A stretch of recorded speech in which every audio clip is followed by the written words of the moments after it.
Hello मेरे भाइयों। मैं आपके लिए लेके आ चुका हूँ इस बार नया टॉपिक निबंध लेखन, जो कि यूपी बोर्ड के हिंदी के परीक्षा में हाई स्कूल और इंटर दोनों में बहुत ही मेन है। जिसका आज का टॉपिक है पर्यावरण में प्रदूषण के प्रति हमने ये जो है एक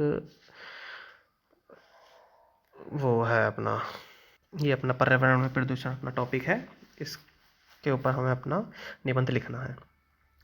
तो मैंने एक तरीका बताया किस तरीके से निबंध लिखा जाएगा। मैंने पूरा निबंध लिखा नहीं है, मैंने बताया है किस तरीके से लिखा जाएगा। तो आप उस तरीकों को ध्यान रखिए और आपके मन में जो जो उसके प्रति बातें आए वो आपको अपनी बोर्ड की कॉपी में लिखना है। मैंने एक फ़ॉन्ट बताया, एक ऊपर से एक तरीका बताया किस तरीके से लिखा जाता है। सबसे पहले लिखा जाता है प्रस्तावना। आप इस तरीके से ही लिखेंगे कि आज का हमारा विषय पर्यावरण में बढ़ते प्रदूषण से कैसे बचा जाए और कैसे प्रदूषण को समाप्त करा जाए। ये हो गया आपका प्रस्तावना। प्रदूषण के कई प्रकार हैं, मतलब इस तरीके से आपको प्रस्तावना लिखनी है आधे पेज में। उसके बाद लिखना प्रदूषण के कई प्रकार हैं। फिर आपको लिखना एक प्रदूषण उठाना, जैसे कि भूमि प्रदूषण। फिर आपको भूमि प्रदूषण जैसे बहुत ही खतरनाक है ये, भूमि पे गंदगी फैलाने से होता है। और मतलब अपनी भाषा में जो आपके मन में विचार आए वो आपको अपनी नोटबुक में व्यक्त करने हैं।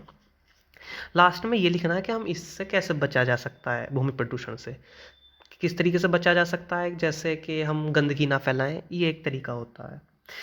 जैसे कि फिर आपका आधा पेज में ही आ जाएगा। उसके बाद फिर आपको लिखना है ध्वनि प्रदूषण। फिर ध्वनि प्रदूषण के बारे में आपको इस तरीके से लिखना है। फिर उस आधे पेज का जो जो आपके मन में बातें हैं ध्वनि प्रदूषण के प्रति कि कैसा बचा जाए, फिर ये लिखना है। फिर आपका आ जाएगा वायु प्रदूषण, उसके बारे में आपको ये इस तरीके से लिखना है, वो भी लगभग आधे पेज का लिखना है। फिर उसके बाद आपका आ जाएगा जल प्रदूषण, उसके बारे में भी आपको ऐसे लिखना है। तो इस तरीके से आपके लगभग 2-3 पेज भर जाएंगे। और फिर लास्ट में आपको लिखना है उपसंहार। उपसंहार का मतलब ये होता है कि हमने जो भी आज पूरा करा उसका कंक्लूजन। आज हमने पर्यावरण में प्रदूषण के बारे में चर्चा करी और इस किस तरह का रोक सकें उसके प्रति भी हमने चर्चा करी। ये तरीका होता है लिखने का। ये मैंने एक तरीका बताया आपको, बिल्कुल सेम टू सेम इसी तरीके से लिखना है।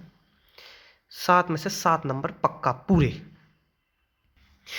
ये मेन तरीका है, इस तरीके से करो। 7 में से 7 नंबर पक्के। अगर हाई स्कूल में 7 नंबर का आएगा तो पूरे 7 नंबर मिलेंगे, और इंटर में भी 7 नंबर का आएगा, पूरे 7 नंबर यार लिखवा के ले लो तुम मेरे से। बस ये हेडिंग लिखना और इस तरीके से लिखना, 7 में से 7 नंबर पक्के। ना है ना नंबर पूरे निबंध में, तो यार गाली लिख के जाना कमेंट बॉक्स में और बताओ। और इसी तरीके कंटेंट के लिए, इसी तरीके कॉन्सेप्ट के लिए चैनल को सब्सक्राइब करें और